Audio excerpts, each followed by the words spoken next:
Ontology, social life, family life, and the purpose of thinking. Ontology, family life, and the purpose of thinking. I should write it down.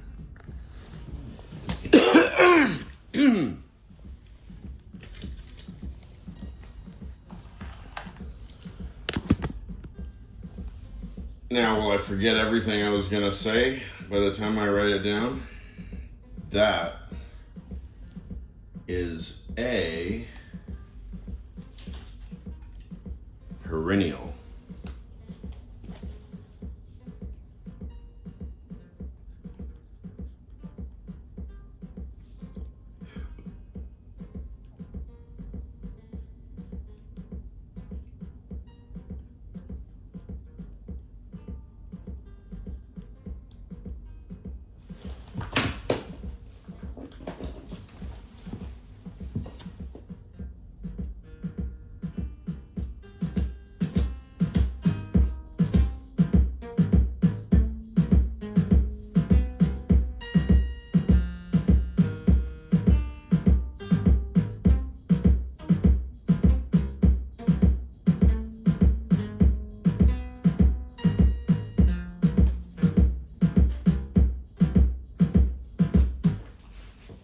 Okay, anyway,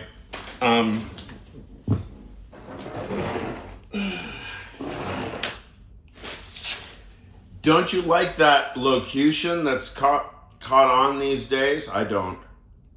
Okay, everybody, focus up. Ontology, family life, and thinking. I just wrote family, but family, social life.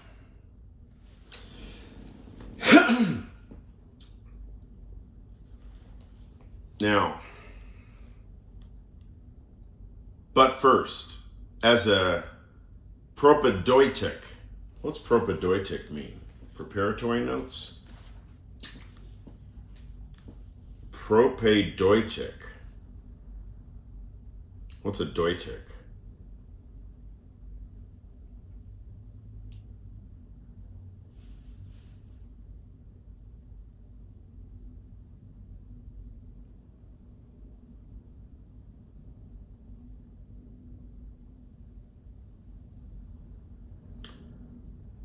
Propedeutic. Preparatory introduction. Propedevein. Propedevein.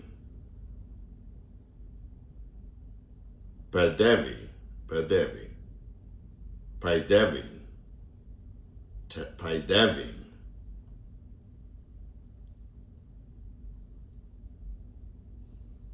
Okay.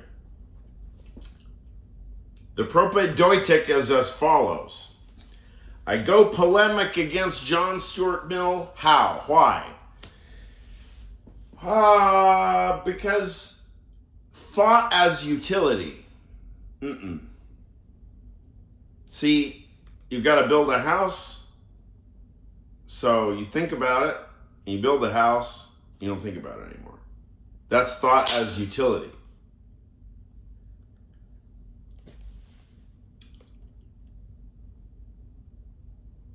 There is also plenty in Heidegger about Vorhandenheit, Zuhandenheit, readiness to hand, to be at hand, to be useful for something, to be a means to an end.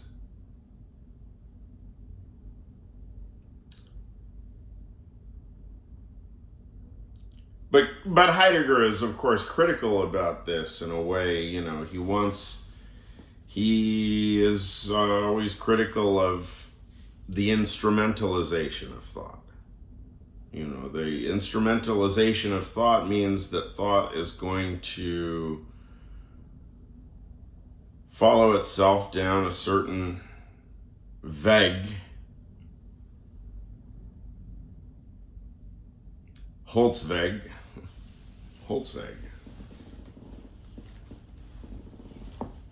there are certain ways, and those ways are not other ways.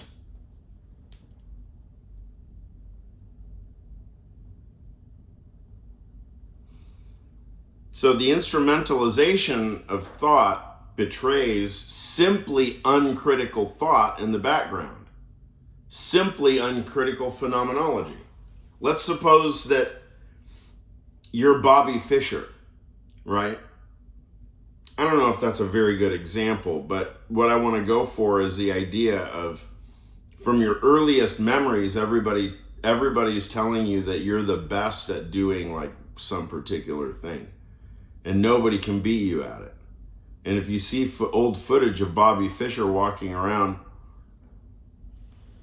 you got 20 chess tables and 20 grandmasters, and he's just walking 1-to-1, and he's playing all 20. So I believe that I've seen video footage of this, but even if it's strictly mythological, the point becomes clear. There are such people who hear it told to them from the earliest ages, oh my goodness, we've never seen talent like yours.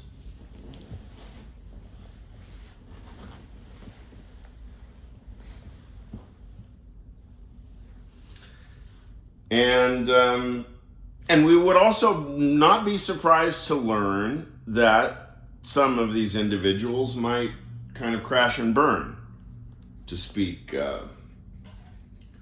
simplistically.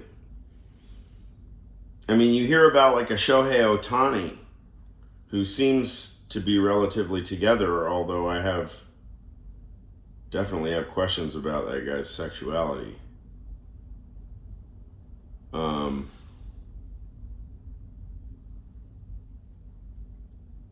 Why do I have questions about his sexuality?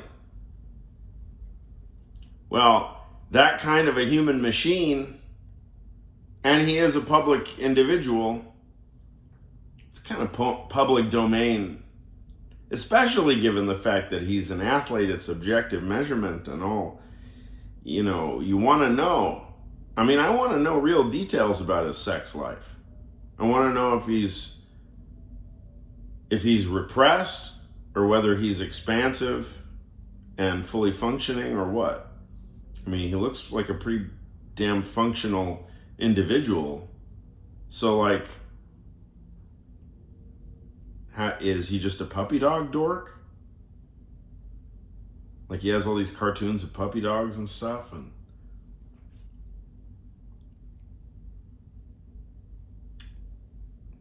I mean,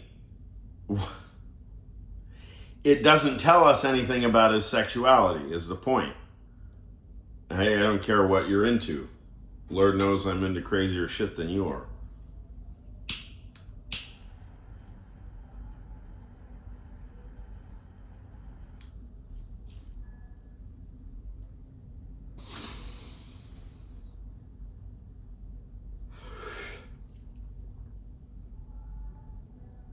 Well, the big driving thrust of, I could probably cut this whole thing short if I just say, the problem of the instrumentalization, let me come out with the thesis, is that humans use thinking in really boring, unoriginal ways, and really unambitiously too. And I believe that it's because it's uncritically construed in a million way, in a kind of roughly utilitarian way, according to the idea that you use your mind for work to make money, or to maintain your place of legitimacy in the society, by means of whatever people do to maintain their legitimacy, their sense of their feeling of legitimacy in the society.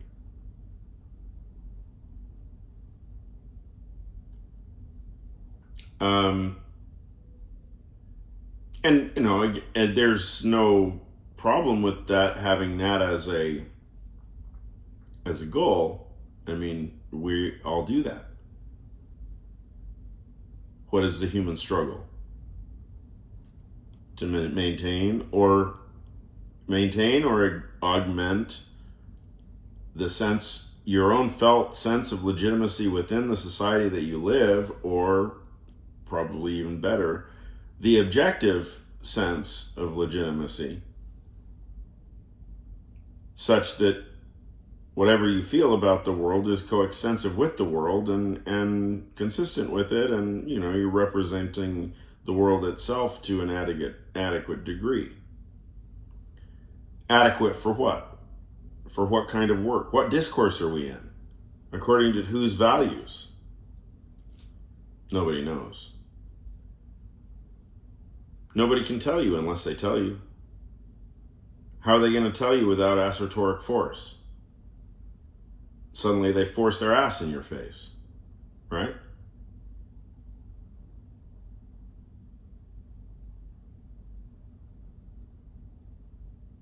So I got to thinking, why do people use thinking in such a, boring way? Very passive, very unoriginal, not aggressive at all, not, as though to betray some kind of either perfectly well-known attitude toward thought that it really is good for nothing other than whatever your job is.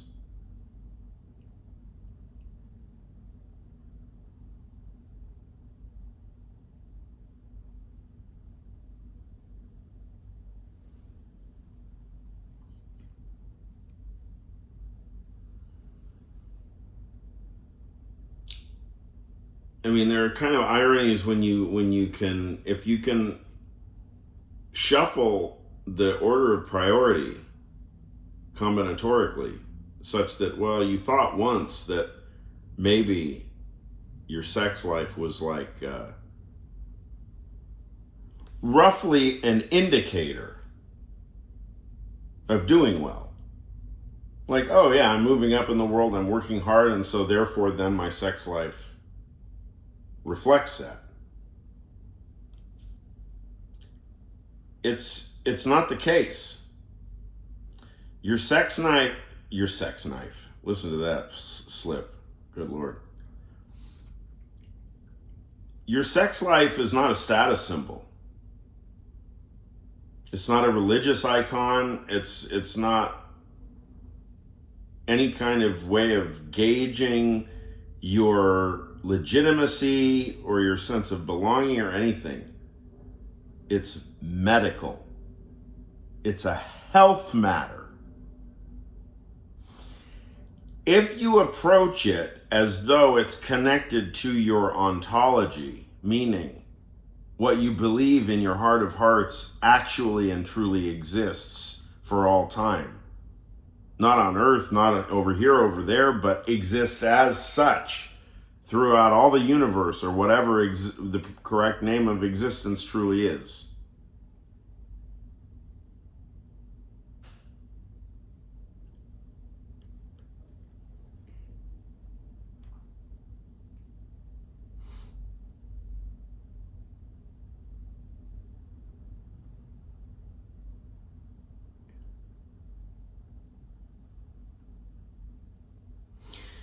If you connect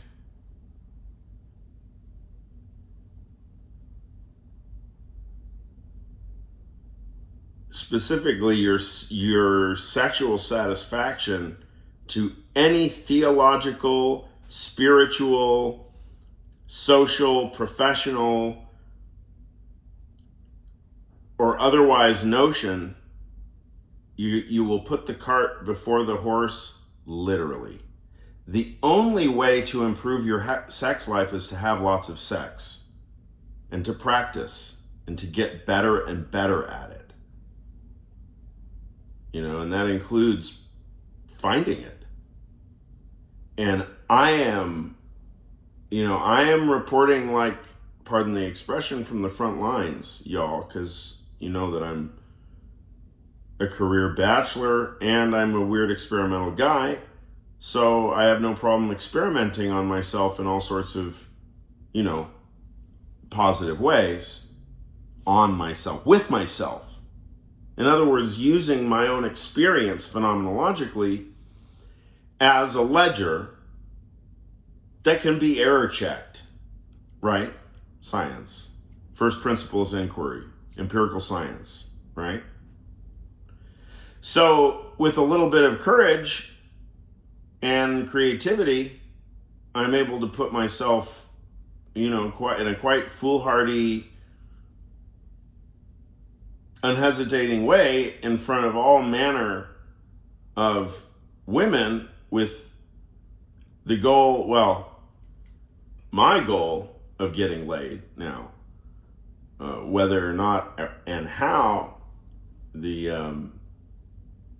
lovely lady on the receiving side of my intended affections takes it, that's part of that's a truly philosophical question.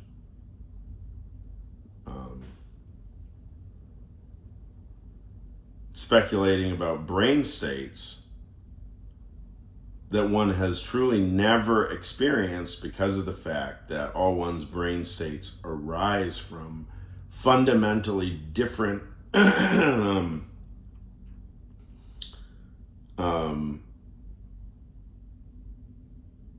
gender wiring, man-woman wiring, etc.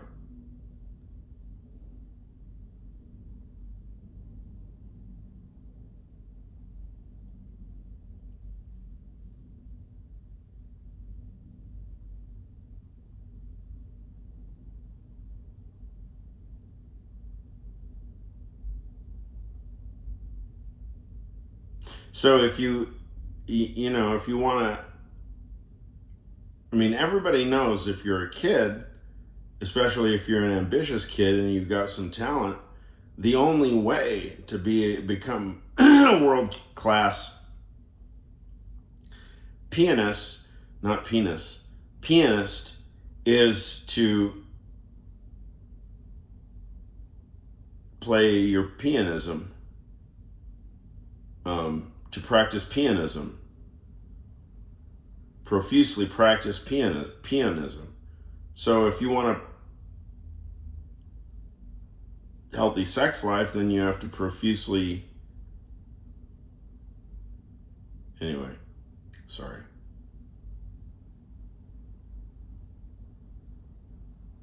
Yeah, it really does work out that way. It struck me earlier today, like, all the years I suffered because I conflated any bit of association between, and I'm not saying that this is a necessary truth, even for me, I don't think it's a necessary truth. I'm just really reporting kind of environs of the past few years' immediate experience of mine is such that, like, I don't have the slightest idea how to associate spiritual thoughts and feelings, spiritual philosophical thoughts and feelings, like attachment feelings, to use the hot jargon of the day. I have no idea how to associate attachment feelings to my sexuality because of the fact that, well, you'd have to know me. Having Dale as your mother, if you know Dale, then you'll understand. You'll understand the stakes or the complexity of the question.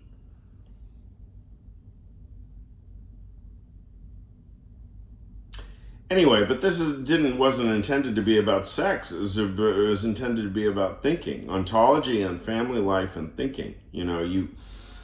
If you think that thinking is only solely for solving concrete material problems, work-related problems, then if nothing's holding you to become a more sophisticated thinker in your personal life, and all of your sophisticated thinking you save for your professional life, what does that mean? That your personal life, you could very well be a fucking child? I am blown away by all the ways that I am 50 years old and I behave like a 4-year-old boy. in my personal life and my professional life. I am blown away by how immature I am. And I don't particularly like it, but I constantly find even better and better, and I surprise myself.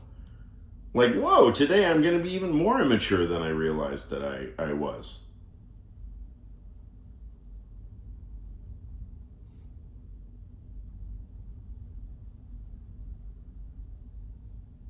Now, the Aristotelian approach to thinking is that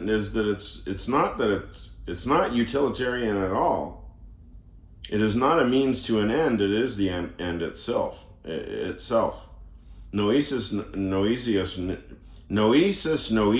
noesios, thought thinking itself, means that suddenly thought, your own personal thinking, you just little old you, dumbass, schmo,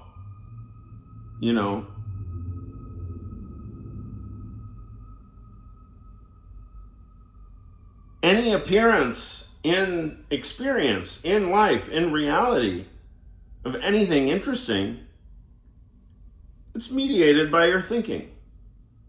So what does it mean that if you don't respect your thinking and you only think that its value is to work out your tax return,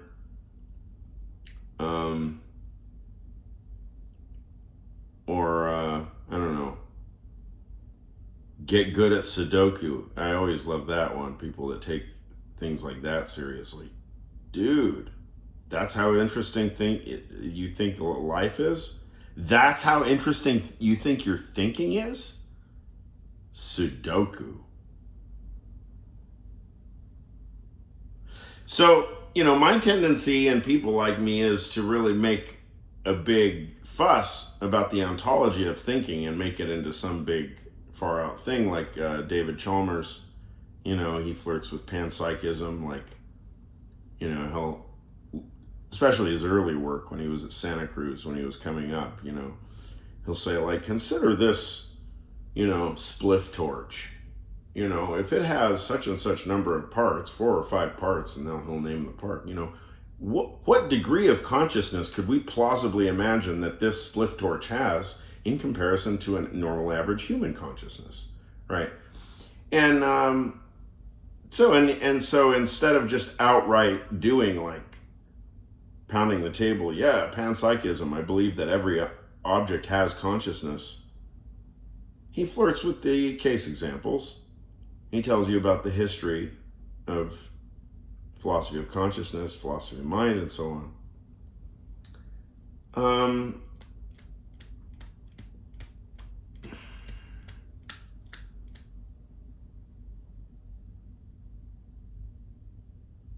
Even I bet some philosophers, it would be hard for me to accept it morally, but I can imagine it happening. Plenty of philosophers being actually, pretty uninteresting people, personally. I don't know what I mean by that, and if I gave examples, I'd feel like I'd have to take them back right away, so I don't know. But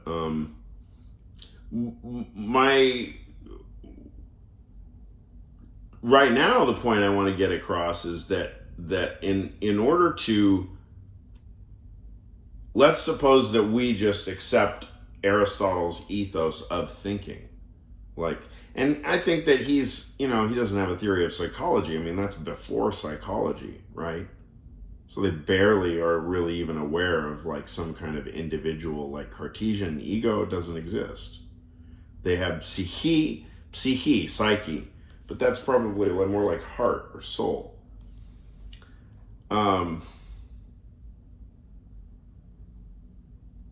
So whether it's the mind of the prime mover or the ultimate mover or the supreme being or the freshest baller or whatever the right terminology is,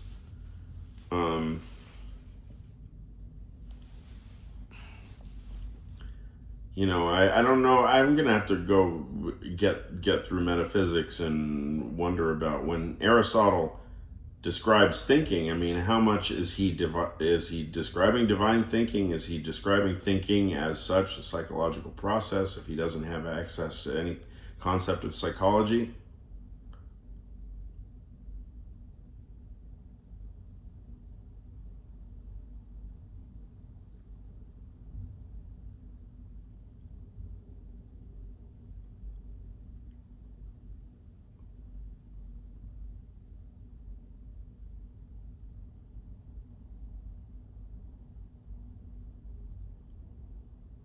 So you don't. I mean, but the direction that I go in, like sometimes I used to really like get in people's faces and say, yeah, I'm an absolute idealist. I dare you to ask me what that means, right? Now I don't even want to say. I mean, what the fuck did I say? I don't know. In some sense, I mean, this is really all that I mean. In some sense, some impressive sense, existence is rational. That's an empty statement, but it just to give just a very small, slight adumbration of where my true sympathies are. I really, in my heart of hearts, believe that reason, whatever it is kind of goes like all the way through and through. The whole damn thing is rational. Whether it's material, whether it's not, whether it's... And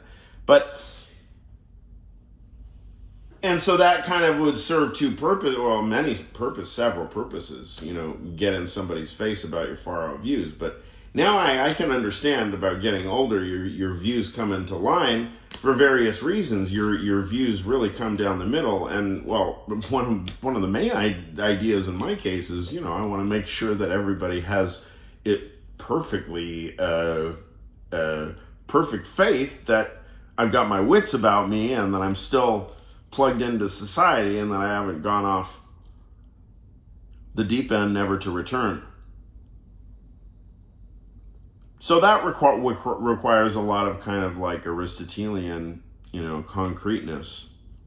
Let's think bivalent logic about ordinary, medium size, everyday objects. You show me an object and I'll show you yours. Who's going to show me my object?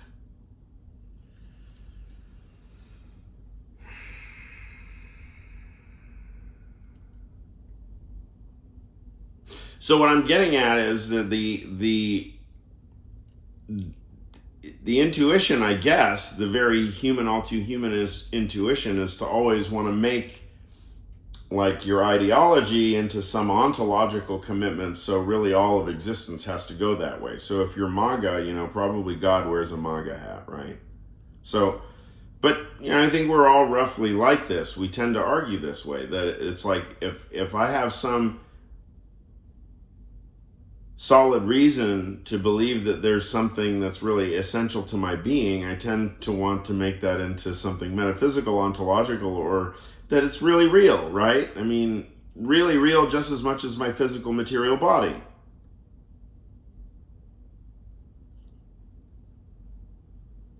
And what I'm getting at is that it's quite often a hasty... It's hasty to expect anything ontological from anything that might seem unorthodox, I think. And I take myself to always do, in some sense, something madly unorthodox, and then somehow I squeeze it all back into a normal looking container, and then I act like, well, here, look, I've just done something like you guys did, so look at all these dance artists I put out on Halo Cyan. Well, yeah, I put out like, I don't know, 50, 60 different dance artists on Halo Cyan, right? Thematically very consistent, very well-rounded and stuff to the lay person. But if you're an insider, I cheated everything. I'm not from Detroit. I'm not from Chicago, right? If I email an artist and say, "Hey, I'm a business person. I'm running this label. You want to do a remix deal or something?" That's different than, being 15 years old and checking buildings in Detroit, which building you can get into in order to have the party tonight or something, and to have to run the extension cords two blocks down in order to run the power or something like that, or the ways that the janitor, that was like janitor, genital, and generator all at once. The generator at the rave, the gas for the generator and everything. All of that stuff you have to live through. Real life you have to live through. And if you have an unorthodox suggestion about how to live real life, like I do, I'm pretty cynical about, the theological construal of sex and marriage and all of that. That's pretty unorthodox. There's no reason for me to demand that there's something ontological about that. Like, a man's true play, or humans real, authentic.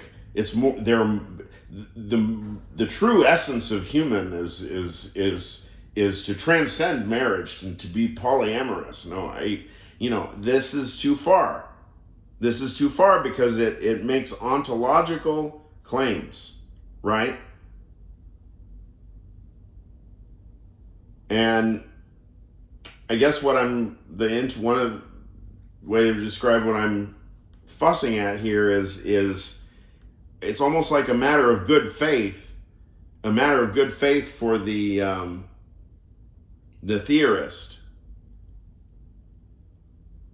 that if they know, and we all do, we all have a very good sense of exactly how orthodox or unorthodox our view is. I mean, it's very, very big consideration when we're expounding what we expound. Now, the question of what we understand about, those are David Lewis questions. Those are Louis Frege questions.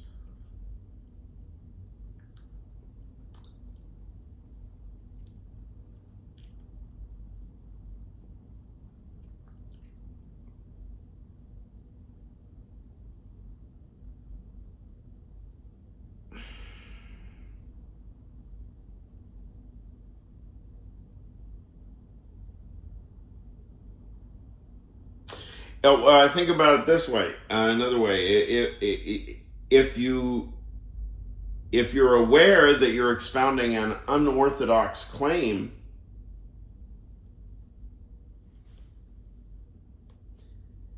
you should somehow be able to smuggle in or build into the schematic design of it a kind of, not a poison pill, but the way that some traditional weavers and stuff with traditional indigenous art, with the great masters will intentionally make a mistake on some magnificent weaving. Just it's like, don't worry, I'm not going to become Icarus. I'm still with you. I'm still with y'all. I'm not going to become Icarus now. This is the point, is that you don't want your local philosopher or the philosopher that you love, that's who's dearest to your heart or whatever, or your favorite scientist. You would like to believe that they're not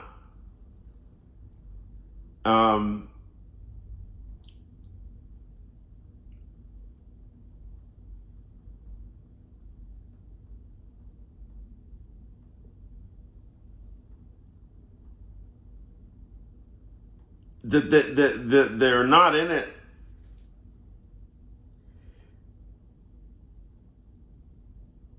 for the sake of defensive posits, for the sake of having any skin in the game. And I mean, well, if in my world, one way of doing that is to back off the ontology. If you think you're doing something unorthodox, then just forget actually making metaphysical posits, because you'll go wrong. I mean, who can even expound metaphysical statements these days anyway? I don't know how you can. I mean, this is one reason why my philosophy from a certain view is entirely negative, or it's indexical. I mean, it's literally performative and indexical. If you ask me a philosophical question, I'll probably just come up with a list of 5 names or something. If you ask me what my views are, I'll probably just say, well, roughly it's Kant, and that's about it. I don't need to invent any views. I mean, we've got way, way too much to sort through as it is. We've got unlimited knowledge already. Good job, humans. We already created unlimited knowledge. I mean, what's the rush? Terry with the negative, dear Zizek. Zizek, as it turns out,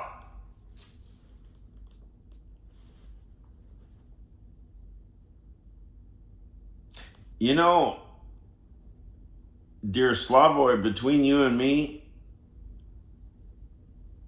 99% of theorists are absolute pussies.